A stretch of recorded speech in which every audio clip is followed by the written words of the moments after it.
Generational wealth gap, that's what I want to tell you about today. Growing up with financial security, I never imagined my life would be so vastly different from that of my family members.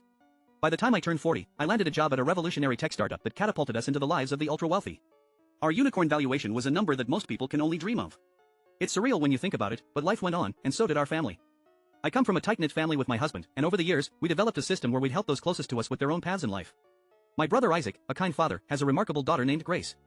Her mom, Rebecca, was once in a different situation, but we've been blessed enough to provide for her private education and vacations that even the most seasoned travelers envy. Grace's summers were filled with Disneyland adventures and a winter getaway to a mountain resort every year.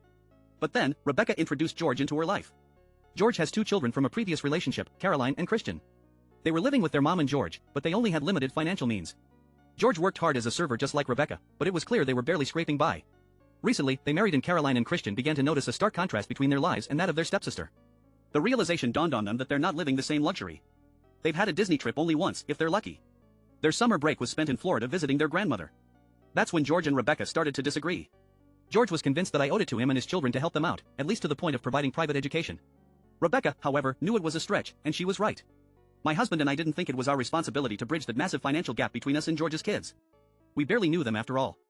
But with George's harsh words ringing in our ears, we couldn't help but wonder, are we indeed the bad guys?